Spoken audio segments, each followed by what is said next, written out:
ó ní American platform sallallahu alayhi wa sallam. USA sallallahu alayhi wa sallam. USA somebody shout Allahu Akbar. Allah. Kí ni mo pè é? USA. USA àwọn ti New York ni àwọn ti California ni Maryland ni Atlanta ni New York ni and so on and so forth. I will call upon Sayyida Alhaja Abiola Buhari Al-Mukar. Sayyidi wujudi Muhammadu Sayyidi wujudi Maulana Sayyidi wujudi Muhammadu Sayyidi wujudi Maulana. Sayyidi wujudi Muhammadu Sayyidi wujudi Maulana. Sayyidi wujudi Muhammadu Sayyidi wujudi Maulana. Aṣáájú ayé tó fi dọ̀rùn Ànábì Muhammad Maulana. Sayyidi wujudi Muhammadu Sayyidi wujudi Maulana. Látara rẹ̀ la fi dọ̀hùn gbogbo Ànábì Muhammad Maulana. Sayyidi wujudi Muhammadu Sayyidi wujudi Maulana. Ànábì òun làwa àwa lòun Sayyidi wujudi Maulana. Sayyidi wujudi Maulana. Sayyidi wujudi Maulana. Ànábì òun làwa àwa lòun Sayyidi wujudi Maulana. Sayyidi wujudi Muhammadu Amẹ́ríkà. Sayyidi wujudi Maulana. Àtọ́lọ́run dáná bí Muhammad Maulana. Sayyidi wujudi Muhammadu Sayyidi wujudi Maulana. Àkọ́kọ́ ẹ̀dá tọ́lọ́run dáná bí Muhammad Maulana. Sayyidi wujudi Maulana. Sayyidi wujudi Maulana. Ayọ̀ gbọ́dọ̀ yàrá. Láti dóhùn gbogbo. Látara rẹ̀ láti dóhùn gbogbo Ànábì Muhammad Maulana. Sayyidi wujudi Muhammadu Sayyidi wujudi Masha Ànábì Sayyidi wujudi. Sayyidi wujudi. Maulana. Muhammad Rasulullah. Salatu Zatia total count Sallallahu alaihi 2021/2022. Muhammad Rasulullah. Sallallahu alaihi wasallam. America platform. 35 million. Yé sallallahu alayhi wa sallam. bí o gbọ́ 3,000. àgọ́ 35 million. 35 million Sallallahu alaihi wasallam. 643,843 843. èyàn bú Ànábì ànábì. Sayyidi wujudi Maulana. Sayyidi wujudi. Muhammadu Sayyidi wujudi Maulana. Látara ẹ̀ la fi dánwò gbogbo Ànábì Muhammad Maulana. Sayyidi wujudi Muhammadu Sayyidi wujudi Maulana. Ànábì Sayyidi wujudi. Maulana. Sayyidi wujudi. Maulana. Kasiful Guma. Maulana. Ayril Hidayah. Maulana. Nurul Hidayah. Maulana. Sahibul Qur'ani. Maulana. Sahibul Furqani. Maulana. Nasirul Adi. Maulana. Raufur Rahim. Maulana. Bil mu'minina. Maulana. Raufur Rahim. Maulana. Bil mu'minina. Maulana. Ana Muhammad. Maulana. Anabi Muhammad. Maulana. Anabi Muhammad. Amẹ́ríkà. Anabi Muhammad. Maulana. Anabi Muhammad. Maulana. Anabi Muhammad. Maulana. Muhammad. Maulana. Muhammad. Maulana. Muhammad. Maulana. Gbogbo platform ló ṣiṣẹ́ beyond expectation this year. Allahu Akbar. Now, ó kù platform mẹ́ta. Àwọn àgbààgbà. Ó kù mẹ́ta. Àwọn top 3 giants. Yóò bú ànábì. Now, I will call upon the Amira General of Al-Huda Al-Muqtariya International Prayer Mission Alhaja Alima Fuja. Yóò bú ànábì dáadáa. Muhammadu Rasulullah. Muhammadu Rasulullah. Muhammadu Rasulullah. Muhammadu. Rasulullah. Muhammadu. Rasulullah. Muhammadu. Rasulullah. Muhammadu. Rasulullah. Amira nìkan ni mo pè. Amira nìkan. Asike salatu. Amira nìkan. Asike Àti salatu. pé wọ́n àti pé lóde wa. Rasulullah. Asike àsìkò sàlátù àsìkò sàlámì. ẹ gbọ́ mi yé mi ò tí ì gbé àkáǹtì àlìwúdà Amiran Morikawa unveil àkáǹtì kan nínú àwọn fat àkáǹtì mẹ́ta àwọn very giant accounts. Somebody shout sallallahu alaihi wasallam. Hello. Say sallallahu alaihi wasallam. Now, account tí a fẹ́ unveil nísìnyí account yìí ó tóbi gan, ó pọ̀ gan, ó fẹ̀ gan, ó fẹ̀ láyà gan. Somebody shout sallallahu alaihi wasallam. Sallallahu alaihi wasallam. Account tí a fẹ́ unveil yìí ẹ lọ jókòó jọ ẹ má jẹ́ sọ abẹ́rẹ́ àwọn èèyàn wọ́n dẹ̀ dìde wọn lè jókòó mọ́ ṣá. Anyway ẹ jẹ́ ń pè àkáǹtì United Kingdom. Masha Allah. Masha Allah. Masha Allah. UK ìlú tí ṣe Ibrahim ń gbé ẹyọ ń bọ ànábì kí ló bí ó padà. La ilaha illallah Muhammadu Rasulullah. La ilaha illallah Muhammadu Rasulullah. Eba.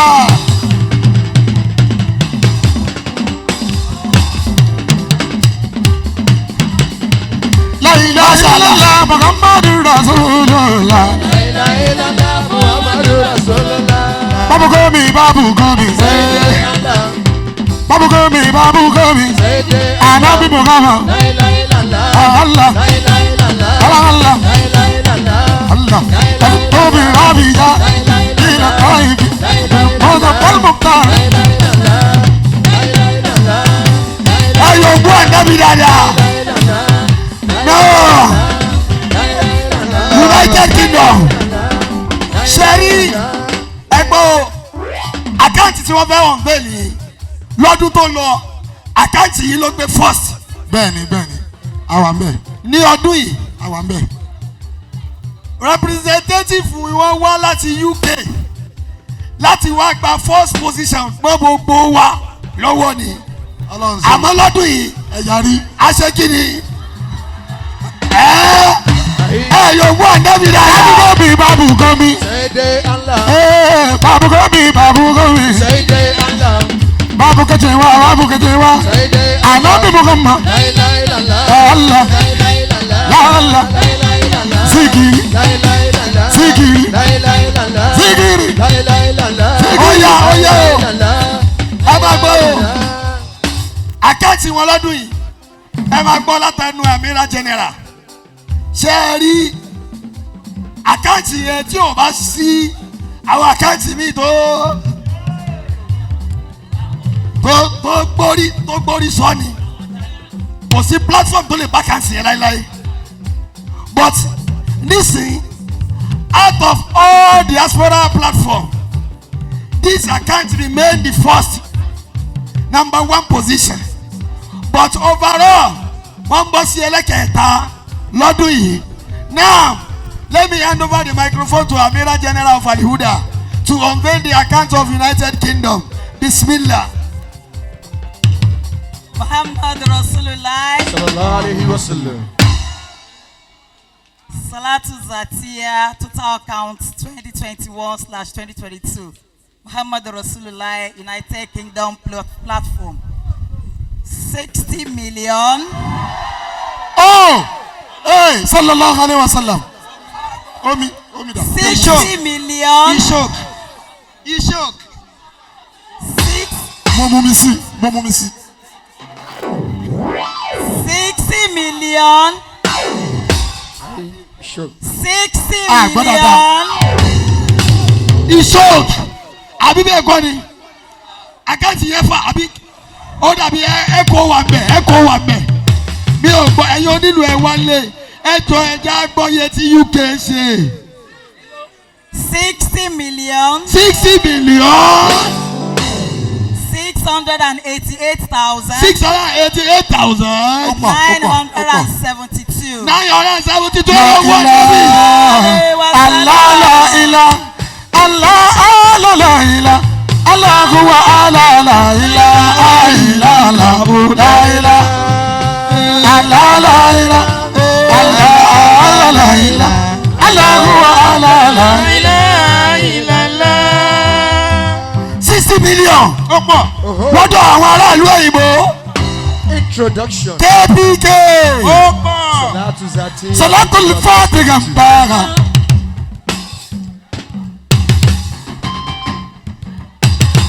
Bijarati kamali duka. Alájà wo ojú yìí. Asmahu mahula. Ọba agbáka ti yẹ fún wa. Wallahi Mbara. Ina yata markata wuti tijani. La ilaha. Allah la ilaha. Allah la ilaha.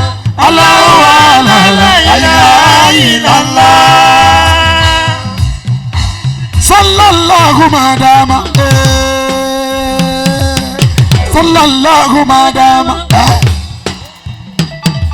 Sifatu zati baramu. Ala asli uzulumi bani. Adnani barama. Allah la ilaha.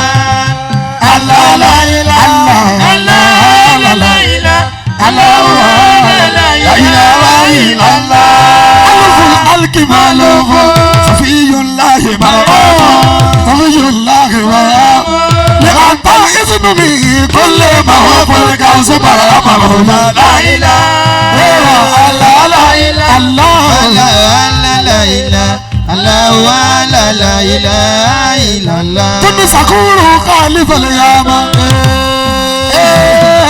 سكور خالف اليام ولا أكوان برآم تلين جنبلا فاضح غليظ القلب برغم كتبه لا إله الله الله الله لا إله لا إله إلا الله إله الألك يعطاك إله الألك يعطاك سمام الكون برام جمال الدين ودنيا مولانا شيخ برام قولا لا إله الله لا إله الله لا إله الله لا إله الله لا إله إلا الله لا إله إلا الله لا إله الله لا إله أنا بمحمد لا إله الله لا إله أنا بمحمد لا إله الله لا إله أنا بمحمد لا إله الله لا إله سقوطي تاني لا إله الله لا إله سقوط برهام لا إله الله لا إله Muhammadu la ilaha illa la ilaha Muhammadu la ilaha illa Allah la ilaha la ilaha Anabi Muhammadu la ilaha la ilaha Anabi Muhammadu la ilaha la ilaha illa Allah la ilaha illa ala waqiba الله أكبر الله لا إله إلا الله الله أكبر الله لا إله إلا الله الله أكبر الله لا إله إلا الله لا إله إلا الله. Now, I will call upon the chairperson of our conference 2022. MashaAllah. In the person of Alhaja Adebola Sulaiman. Somebody say sallallahu alaihi wasallam. Kí wọ́n máa bọ̀ wọ́ta. Bó ṣe ń bọ̀ wọ́ta yẹn. I will also call upon the national chairman and international chairman of Al-Huda Al-Mutahharira International Prayer Mission. Oya Muhammadu. Ya Rasulallah Muhammadu Sayyidul Wara Muhammadu Ya Rasulallah Muhammadu Sayyidul Wara Muhammadu Ya Rasulallah Muhammadu Sayyidul Wara Muhammadu Ya Rasulallah Muhammadu سعادة من إبره أكيده غفا كالجبا إلا ما كومني وفالي بغبه أزواجا وبكاره وبيزه طيب لنا عز الحياة طيب لنا بالغيرها ولا لنا مسوى خير للوالد محمد يا رسول الله محمد سيد الورى محمد يا ربنا صل على خير الأنام من على سماوات الأولى بإذن ربي عليه على سماوات الأولى خير للورى محمد يا رسول الله محمد سيد الورى وكل من جاد بشيء لمولد مختار كرامة لله فإنه كرم عليه خير للورى محمد يا رسول الله محمد سيد الورى صلى الله عليه وسلم sallallahu alayhi wa sallam. Yóò gbọ́ ànábì gbogbo dáadáa ni. الله عليه وسلم Somebody shout sallallahu alayhi wa sallam. sallallahu alayhi wa sallam. Ṣé rí àkáǹtì méjèèjì yìí? Ó wúwo bákan náà.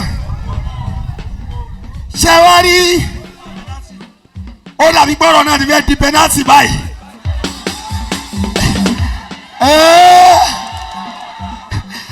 Yóò gbọ́ ànábì. Anyway, àkáǹtì tí wọ́n fẹ́ unveil yìí.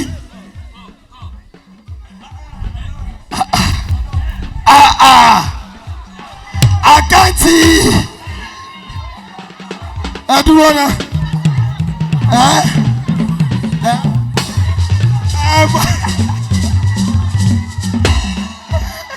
Ẹ gbọ́ ni àwọn ọmọ orí ọ̀ṣun ilẹ̀ Nàìjíríà wọ́n sọ pé bàbá ó pọ̀ ńlẹ̀. Anyway,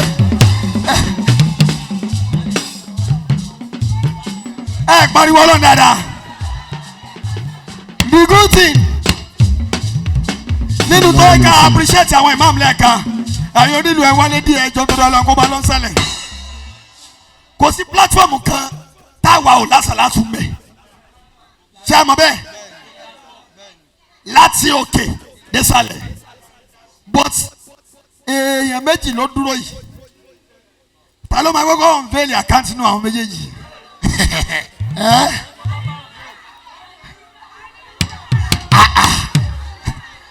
Yóò gbọ́ ànábì. sallallahu alayhi wa sallam. Yóò gbọ́ ànábì dáadáa. sallallahu alayhi wa sallam Sorry. Anyway, yóò gbọ́ ànábì jọ. Ọdún yìí yàtọ̀ gan. Ó yàtọ̀ gan. Last year, àwọn platform méjì tó kù yìí, ojú wọn rọ báyìí lọ lẹ́ni.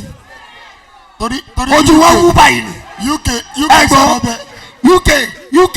UK platform ó pọ́ǹsì wọn ni yóò gbọ́ ànábì. But this year wọ́n ní we no go gree. Kí ni wọ́n sọ o? We no go gree. Somebody say sallallahu alayhi wa sallam. sallallahu alayhi wa sallam. Ní ìtí ẹ̀ mọ̀ yí dàbá kọ́kọ́ sọ báyìí. Best of those two platforms are Naija-based platform. Somebody say sallallahu alayhi wa sallam. sallallahu alayhi wa sallam.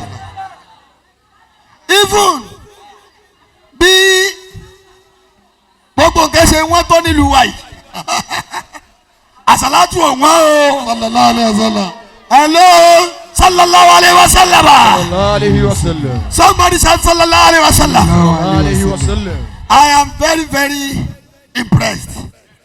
But with these two platforms, but I will call upon Mashallah, Mashallah, Mashallah, I will call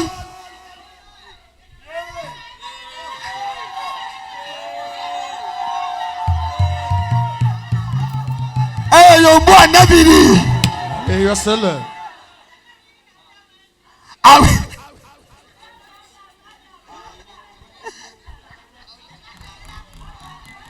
Mọ tó ṣẹlẹ̀ nísìn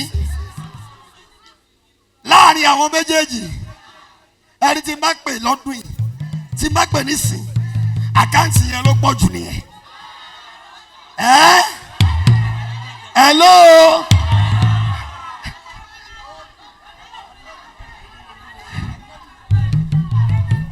Muhammadu Rasulullah.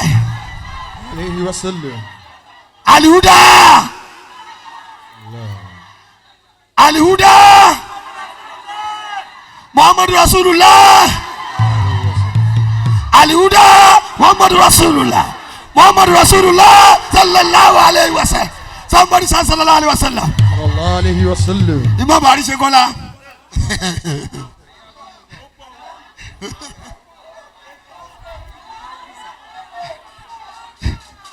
Ó pọ̀ yẹ́yẹ́.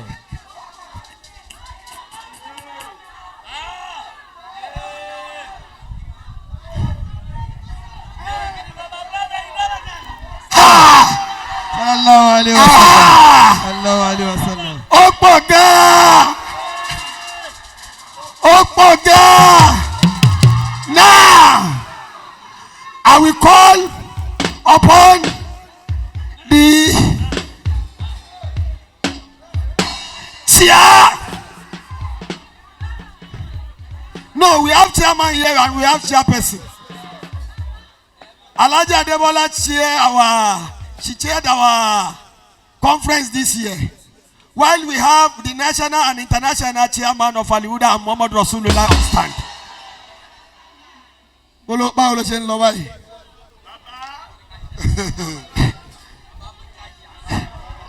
Salafi Tijani Muhammadu Saloga wa. Muhammadu lọ́lọ́run fi ṣàánú wa. Salafi Tijani Muhammadu Saloga wa.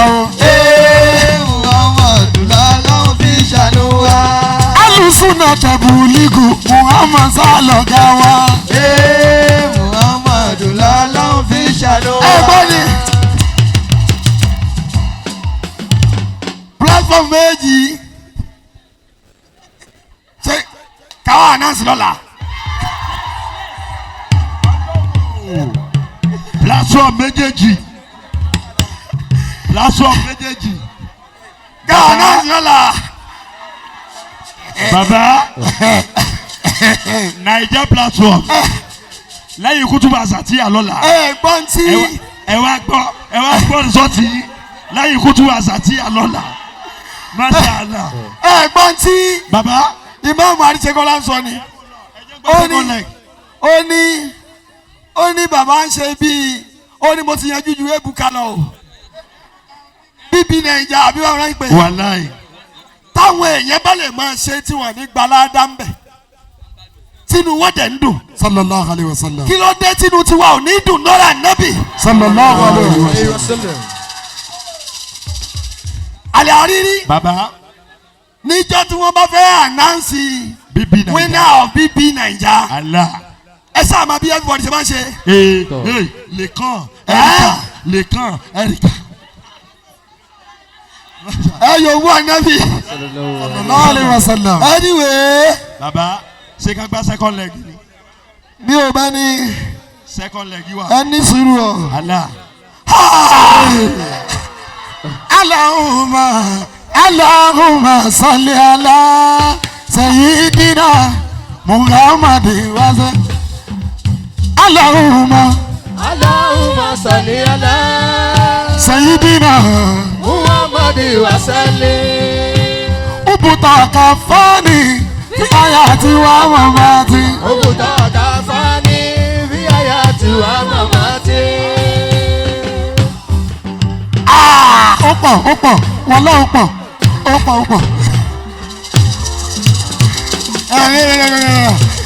No. Ẹ má ní bíbí. ẹ lọ jòkó ẹ lọ mú mi. As-salatu ala nabi sallallahu alayhi wa sallam taslima. Allahu Allah. Allahu Allah. Allahu Allah.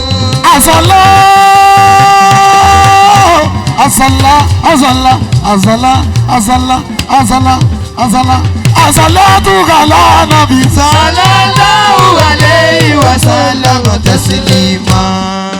Mashallah. Now, ẹ̀sùn mẹ́yìn náà.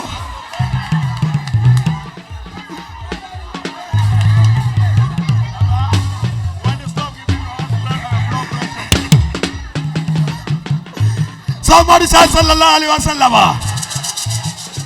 Sherry, Tabama unveil here on one condition. Are we all ready? Are we all set? We will have to recite one Salatul Mutariya. Very, very loud. Are we all set? Allahumma Amin. Amin. Allah.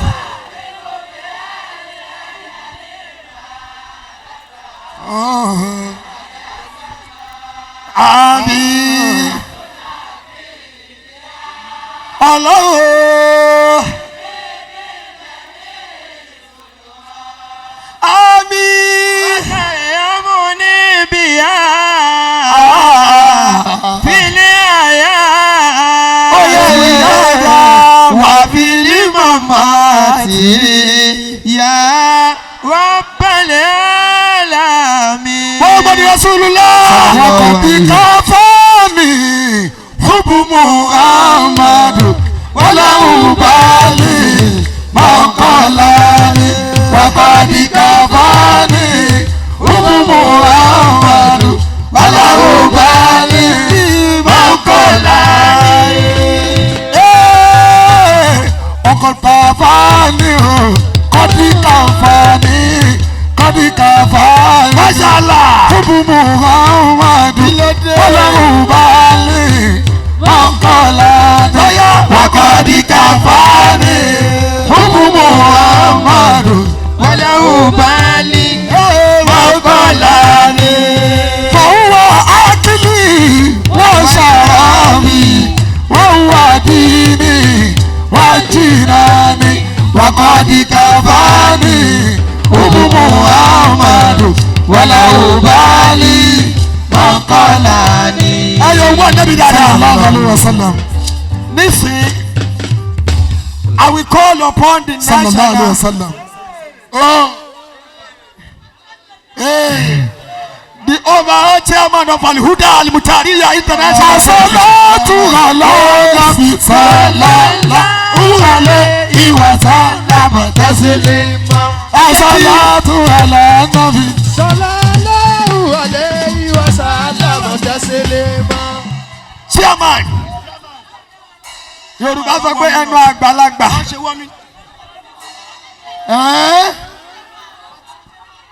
Ẹnu àgbàlagbà. Mashallah. Ẹ jẹ́ kí n gbé fún chairman. Chairman ló ní gbogbo ẹ̀. Anyway, chairman máa announce the general overall winner platform of Muhammadu Rasulullah Salat Zatiya 2021/2022. Now, it is over to you, Masha. Muhammadu Rasulullah. Muhammadu Rasulullah. Muhammadu Rasulullah. Alhamdulillah Rabbil Alamin. Alhamdulillah Rabbil Alamin. Alhamdulillah. This journey started precisely on the 19th of October. Mashallah. 2021. Alhamdulillah, when we unveiled that we'll be doing 200 million Salatul Zatiya. Inshallah, alhamdulillah, our target was 200 million. But Muhammadu Rasulullah, Sallallahu alayhi wa sallam. Alihuda, Alihuda, Alihuda, alhamdulillah. Muhammaduna, Muhammadana, Muhammadina, Muhammadu, Muhammadana, Anna Muhammadu, Muhammadina, Anabi Muhammadu, Muhammadina, Anabi Muhammadu, Muhammadina, Onisalla Muhammadu, Muhammadina. Sallallahu alayhi wa sallam. I want to congratulate every one of us. Sincerely, I want to appreciate our Sheikh. Sheikh Adamallahu ayatahu, Adamallahu ayatahu, Baba olóríire worldwide. Adamallahu ayatahu. Oore náà ní dúró. Àmín. Bẹ́ẹ̀ ṣe wá ń kó wa tẹ́ ń kó wa wọnú mọ́lẹ̀ ànábì lọ. Ọlọ́run ní já wa lẹ́yìn yín. Sallallahu alayhi wa sallam. Ọdún tó ń bọ̀ á tún dùn jù báyìí lọ. Àmín. Aṣọ ọ̀pọ̀lọpọ̀ ọdún láyé. Àmín. Ọlọ́run ní gba àsàlátù lẹ́nu wa. Sallallahu alayhi wa On sallam. behalf of my Sheikh, the League of Imams, the Alfas, and our Baba on the high table, the entire congregation of Al-Huda Al-Mutariya International Prayer Mission, the entire congregation worldwide of Muhammadu Rasulullah Global Family, we thank Allah for the concluding end of this year's Salatul Satya. In the name of Muhammadu Rasulullah, Sallallahu alayhi wa sallam. I hereby announce that the winner of this year's Salatul Satya recited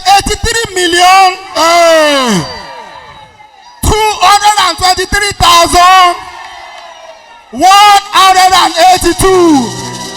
Muhammadu Rasulullah. Allahumma salli ala Muhammad. Allahumma salli ala Muhammad. Allahumma salli ala Muhammad. Allahumma salli ala Muhammad. Allahumma Muhammad. Allahumma salli ala Muhammad. Allahumma salli ala Muhammad. Muhammadu nuru khalqi wa huwa Muhammad. Allahumma salli ala Muhammad. Muhammadu nuru khalqi wa huwa Muhammad. Allahumma salli ala Muhammad. Ayo wo anabi ki gbọ́ dáadáa. Sallallahu alayhi wa sallam. tẹ́ ẹ gbàgbọ́ ìṣòk Allahu pọ̀. ẹ máa gbọ́ gbogbo àlùdà tó wà mí báyìí account officer Naija platform Alhaja Mariam Akeju stand up. I want to reveal a secret today. Somebody shout sallallahu alayhi wa sallam. Sallallahu alayhi wa sallam. Wọ́n Rasulullah Naija platform àwọn ẹgbẹ́ fọ́ọ̀sì lọ́dún yìí àlùdà àwọn alágbà second. Somebody shout sallallahu alayhi wa sallam. Sallallahu alayhi wa sallam. Ẹ máa gbọ́ o àkáǹtì wa tàlíhúdà ẹ máa gbọ́ àlíhúdà ní 62 million. Masha Allah. The margin is so wide 62 to 83 million. Ó pọ̀. Ó pọ̀. Ó pọ̀ àbí ó pọ̀? Àmọ́ mo wá béèrè nígbà tí mo rí àkáǹtì àwọn Naija pé báwo lẹ ṣe ṣe tó fi pọ̀ tó báyìí. We just have to pray specially for Mrs. Akeju. She has done wonderfully well. She was the secret behind this success. Mo wá bí wọ́n lẹ́yìn pé báwo lẹ ṣe ṣe. Mrs. Akeju do send ẹ máa gbọ́ every week tabati submit àsàlátù tán Mrs. Akeju on her own from her own purse tabati parí tán tó bá ti wo gbogbo àwọn tó submit lọ́sẹ̀ yẹn ẹni tá sàlátù ẹ bá pọ̀ jù Mrs. Akejumo á lọ ra recharge card a máa send ẹ̀ sí pé you are well done, and she did this for good 12 weeks. Somebody say sallallahu alaihi wasallam. sallallahu alaihi wasallam. Yóò gbọ́ ànábì kó gbọ́ dáadáa ni. sallallahu alayhi wa sallam. Probably tó bá yẹ pé mo ti gbọ́ eléyìí ni màá sọ fáwọn platform tó kù pé Naija ti ń dọwọ́ rú o. Yóò gbọ́ Naija náà ń pè bí yóò gbọ́ ànábì. sallallahu alayhi wa But sallam. anyway, we congratulate Alihuda because last year our account was very very low due to the fact that àráyè jòkó ṣiṣẹ́, but lọ́dún yìí a ti bẹ̀rẹ̀ ṣé wulẹ̀ ń sọ ṣiṣẹ́ ni gbọ́ àwọn tẹ́ ẹ̀dẹ̀rí tẹ́ ṣiṣẹ́ yìí wọ́n à ń rí mi à ń ríra tí wọ́n wá dúró lórí pé oníjọ́ ti máa rí ṣéṣe ló bá ṣe sàlátù fún ṣébi mo ní èmi gé ń ṣe tara mi mo dẹ̀ mọ̀ mi ò dápọ̀ mọ́ ti Naija mi ò dẹ̀ dápọ̀ mọ́ ti Alihuda, but the good thing is that Alihuda still lead with the fact that àwọn ni wọ́n lè somebody shout sallallahu alaihi wasallam. sallallahu alaihi wasallam. So again salatu zatiyawa 2021/2022 the overall winner is Muhammad Rasulullah Naija platform. Somebody say sallallahu alaihi wasallam. Alayka bi hubbi Muhammad Yasin. Alayka bi hubbi Muhammad Taha. Ẹ wá jẹ́jẹ́jì yín, ẹ wá jẹ́jẹ́jì. O gbọ́. Alayka bi hubbi Muhammad Taha. Alayka bi hubbi Muhammad Taha. Nawọ́ sókè kòyò Muhammad Taha. Alihuda. Gbóhùn sókè. Ayé Muhammad Rasulullah. Ẹ̀sùn bẹ́yìn ẹ̀jọ̀ torí Ọlọ́run. Amira General dà. Alihuda máa bọ̀. Ẹ gbalu ni. Ẹ gbọ́. Alihuda. Alayka bi hubbi Muhammad Taha. Alayka bi hubbi Muhammad Yasin. Pariwo sókè kòyòmbó Muhammad Taha. Account coordinator. Aṣáájú ayé Ànábì Muhammad Taha. Olùṣìpẹ̀ wa Ànábì Muhammad Taha. Ìmọ̀lẹ̀ wa Ànábì Muhammad Taha. Ìdùnnú wa Adúró. Mo ti tún gbọ́ tuntun o. The chairman of Alihuda Al-Mutariya International Prayer Mission. Wọ́n ní nínú tó yà wá lẹ́nu jù pé àkáǹtì Alihuda tó yẹ tún fàtì àwọn arúgbó ló ṣe é jù. Ṣé ẹ tún gbọ́? Allahu Akbar. Àwọn gírámàsì àwọn ẹni tún ṣiṣẹ́. Chairman said gbogbo àwọn gírámà yìí àwọn fún ẹnì kọ̀ọ̀kan wọn ní 10,000 naira. Alayka bi hubbi Muhammad Taha. Alayka bi hubbi Muhammad Yasin. Ẹ̀kọ́ lẹ́gbẹ̀ẹ́ wọn. Nawọ́ sókè kòyòmbó Muhammad Taha. Nawọ́ sókè kòyòmbó Muhammad Yasin. Aṣáájú ayé Ànábì Muhammad Taha. Olùṣìpẹ̀ wa Ànábì Muhammad Yasin. Allahu Allah, Allahu Allah, Ànábì Muhammad, Ànábì Muhammad, Sayyidu Sadate, Sayyidu Sadate, Kasifuli Gumma, Kasifuli Gumma, Imamul Muttaqi, Imamul Muttaqi, Imamul Mursalin, Imamul Mursalin, Imamul Muttaqi, Imamul Muttaqi. Gbóhùn sókè kòyòmbó Muhammad Taha. Gbóhùn sókè kòyòmbó Muhammad Yasin. Alayka bi hubbi Muhammad Taha. Alayka bi hubbi Muhammad Yasin. Alayka bi hubbi Muhammad Taha. Alayka bi hubbi Muhammad. Allah. Ẹ ṣe wọ́n mi jẹ́ pé òjòbí kì í sálàfíà Muhammad sálọ̀gá wa.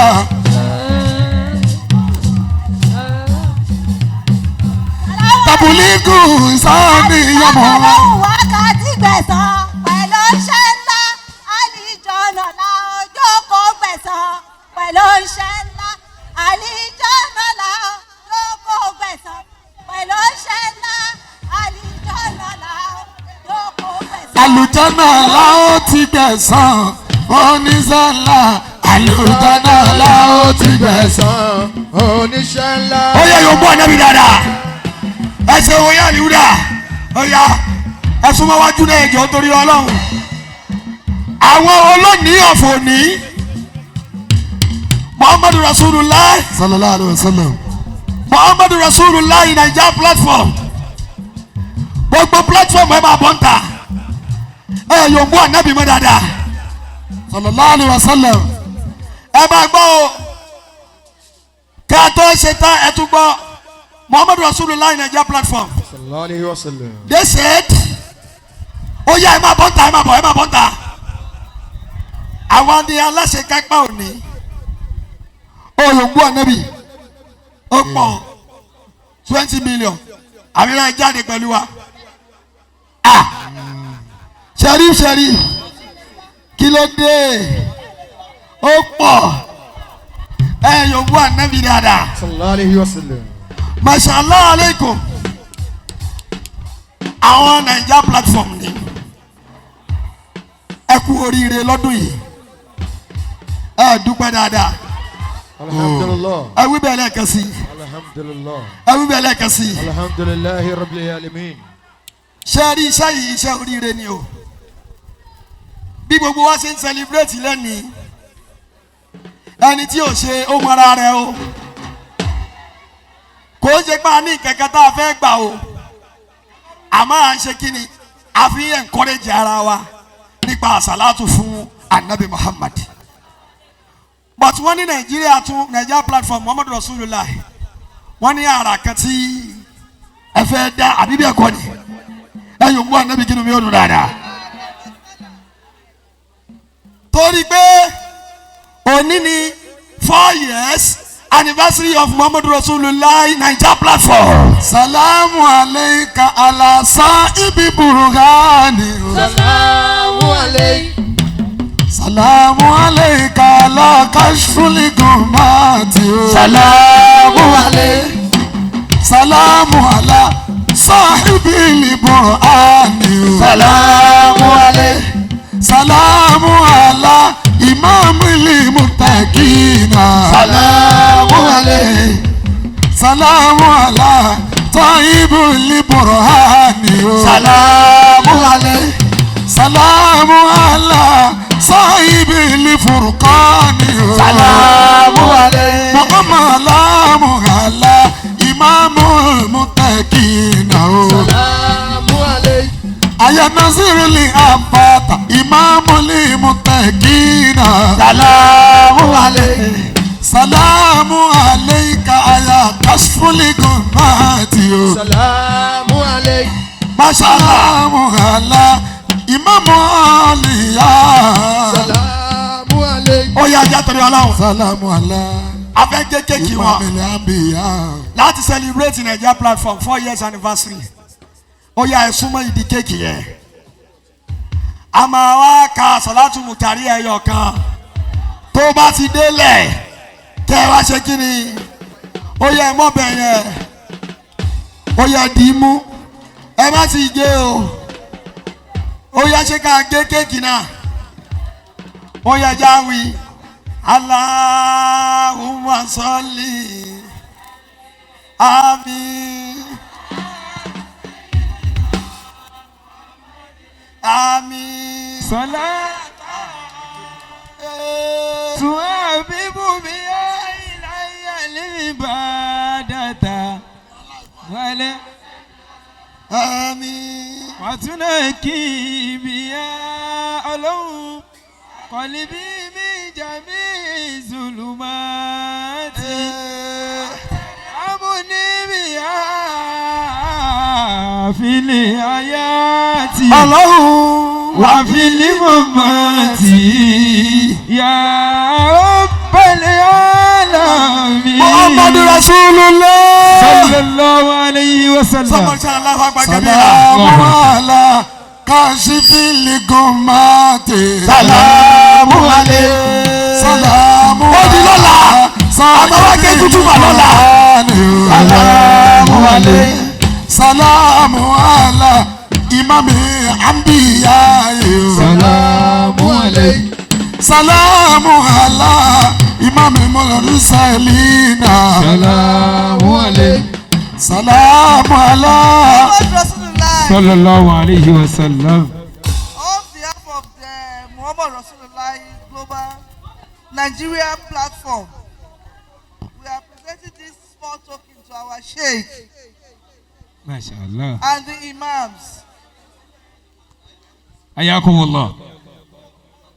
mo ń gbọ́ ohun tí wọ́n ń sọ. So, bóyá kẹ́ bá mi ṣe sókè díẹ̀ sí alájà wa adéníkẹ́ oyèníkẹ́ oyè níkẹ́. masha allah oyèdìran alájà wa oyèníkẹ́ oyèdìran wọ́n ní on behalf of muhammad rasulillah naija platform wọ́n donate small token yìí àti gift yìí fún àwọn bàbá wa sheikh ahmed el mukhtar for a job well done àti àwọn imams wọ́n ní jazakumullahu khairan.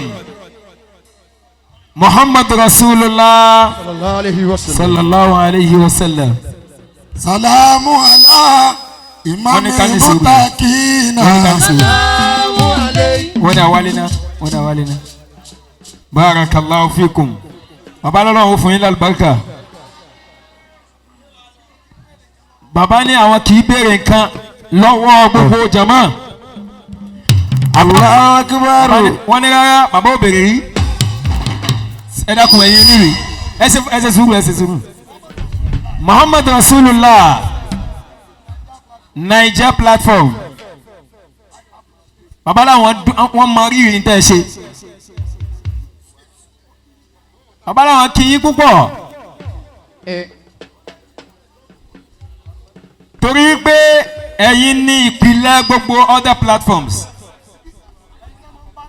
ẹ̀yin ni wọ́n máa bá ń lé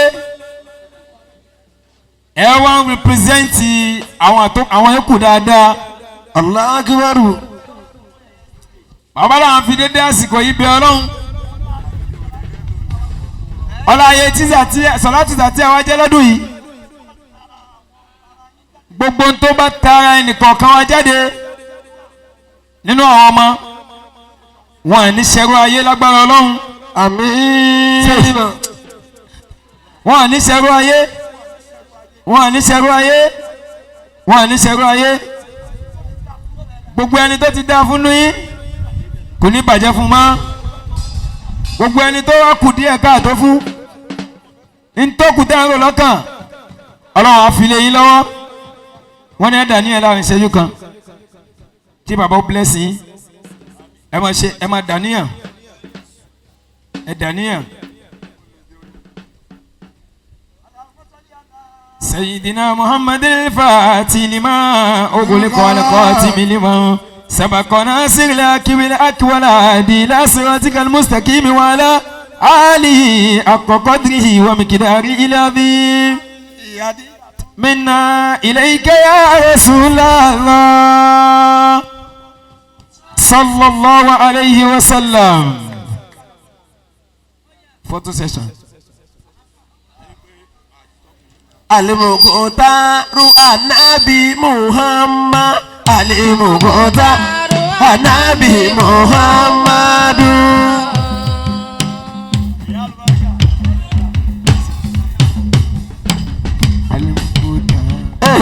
Al-Muqtaru Anabi Muhammadu Al-Muqtaru Anabi Muhammad Fa'inaka kairu nasi anta al-mubarizu al-muqtaru liyalahi dini illahi anta al-munajizu al-muqtaru fa'inaka azika nasi asijahu farisi alimugutaru liyalayi dini ilayi atalimunajizu alimugutaru alimugutaru anabi muhammad alimugutaru ruhi wa qalbi anabi muhammad alimugutaru jisimi wazabi anabi muhammadu alimugutaru ato ifosara amu anarakibi ya mama alimugutaru ato ifosara amu anarakibi ya mama daruan alimugutaru anabi muhammad mugutaru Àròyìnsí ajé bàbá mi alimugutaru anabi kọlọ́jàre ìròyìnsí pẹ́ lọ́la mugutaru alimugutaru Aṣẹ́kù Ahmadu Mahamudu alimugutaru Alihuda Rasulullah Muhammadu Rasulullah alimugutaru Oya sọ pé Yáṣẹ́hù Ahmada Tijani Yáṣẹ́hù Ahmada Tijani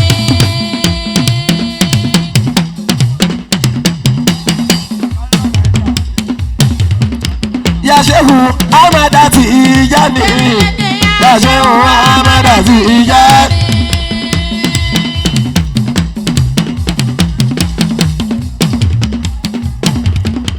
Yáṣẹ́hù Ahmada Tijani Yáṣẹ́hù Ahmada Tijani Yáṣẹ́hù Ahmada Tijani Yáṣẹ́hù Ahmada Mọ̀lánà Ṣẹ́hù Ahmayas Mọ̀lánà Anabi Muhammad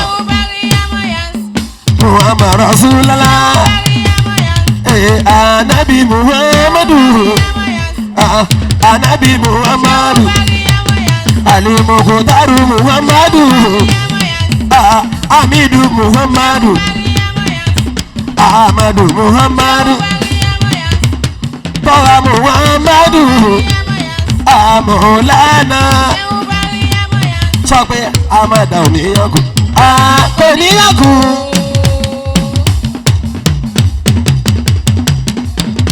ló jẹ́ ní tó ṣéun amada ò ní sọ́kù ló jẹ́ ní bẹ́ẹ̀kẹ́kù lókèlókè láyé lókèlókè láyé ó Mọ̀lánà Ṣàmàdù Mọ̀lánà amada kò fẹ́yà kúnnù àlórí bó ṣe rí o Mọ̀lánà kún fàyà gúnnù àníṣe wa mẹ́dọ̀ níyàkú wa kò ní lọ́jọ́ ní bí ó àmẹ́dà ò ní sọ́kù lọ́jọ́ ní fẹ́ kẹ́kù lókèlókè láyé Mọ̀lánà amada aláyìnlá bàbá àyìnlá bàbá fàyínà kàkẹ́rù náà sí antalimu bàrẹ̀zọ níyàlá ìdí níláyì antalimu nájísù fàyínà kà askana sí àṣìjáwò àlìsàdánà makàdánà kábúlù Mọ̀lánà Ṣéhù Ahmada Bukari Mọ̀lánà Ṣéhù Ahmada Bukari Alimugutaru Ahmada Bukari Alimugutaru Ahmada Bukari Alimugutaru Ahmada Bukari Ahmada Bukari fàyínà kàkẹ́rù náà sí Ahmada Bukari Alimugutaru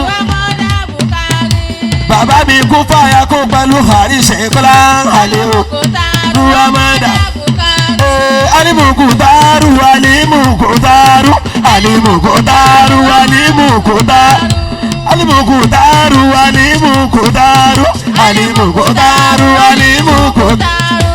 Adẹ́nire tẹ̀lé gbogbo hùdà pátá. Alimukutaru, alimukutaru. Adẹ́nire tẹ̀lé gbogbo alihùdà pátá. Alimukutaru, alimukutaru. Gbogbo alihùdà pátá kò ní bàjẹ́ láì. Alimukutaru, alimukutaru. Lọ́la Muhammadu oníṣẹ́ náà. Bàrámọ̀ gbé mi ọmọ Mùkútàrú. Wọ́n ní lásìkò yìí bàbá ọlọ́run ti dé. Muhammad ti dé ṣéun Bàrámọ̀ ti. Tẹ́lẹ̀tẹ́lẹ̀ bàbá ẹ̀ kàn ṣe. Àwọn kan sọ pé kò ní ṣàṣepé ṣùgbọ́n ọlọ́run ti ṣe. Bàbá wọ́n máa ṣàdúrà, wọ́n máa ṣàdúrà fún ẹ.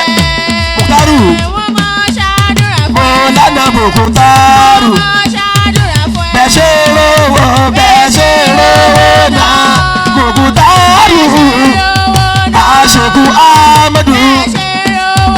Mo lánàá Mùkútàrú. Bẹ́ẹ̀ tún rówó lọ́wọ́. Amina, kẹ má padà dé dáná, kẹ má tọrọ jẹ o. Kẹ má padà dé dáná, kẹ má tọrọ jẹ. Kẹ má padà dé dáná, kẹ má tọrọ jẹ Mùlánà. Kẹ má padà dé. Bàbá, wọ́n máa ṣàdúrà Mùlánà.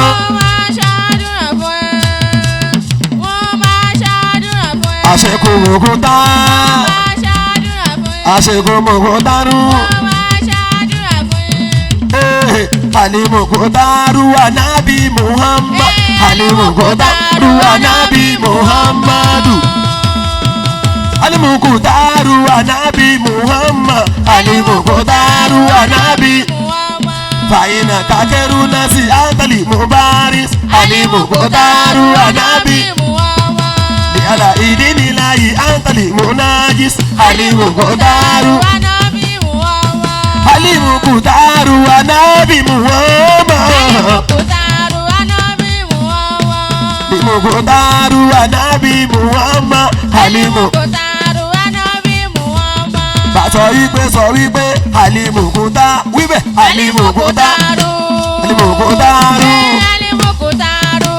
Amadu Mukutaru. Mamudu Mukutaru. Tọ́ha Mukutaru. Habibullah Mukutaru. Tọ́ha Mukutaru. Tọ́ha Mukutaru. Ṣọ̀hádọ̀ bíbí wà kọ́lbí. Anabi Muhammadu. Wà bí ọkọ́lbí. Mùlánà Mukutaru. Eba.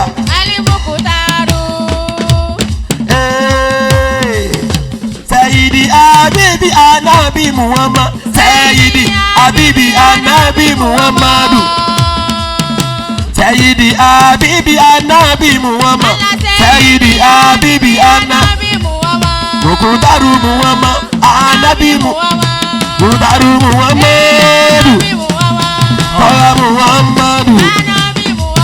Habibi la Muhammadu. Yasi Muhammadu. Yasi Muhammad.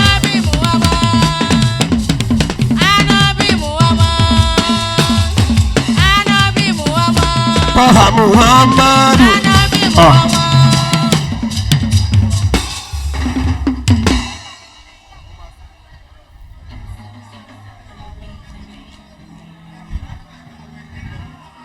Ẹ kírun kẹgbàwẹ̀ ẹ pé Muhammadu. Ẹ kírun kẹgbàwẹ̀ ẹ pé Muhammadu. Ẹ kírun kẹgbàwẹ̀ ẹ pé Muhammadu. Ẹ kírun kẹgbàwẹ̀ ẹ pé Muhammadu. Subhanallah walhamdulillahi Allahu akbar. Warafa'nahu makana aliyya inshallah. Kasalatu fún òjíṣẹ́ Ànábì Muhammad. Sallallahu alayhi wa sallam. Fún Ànábì Muhammad. Fún Ànábì Muhammad.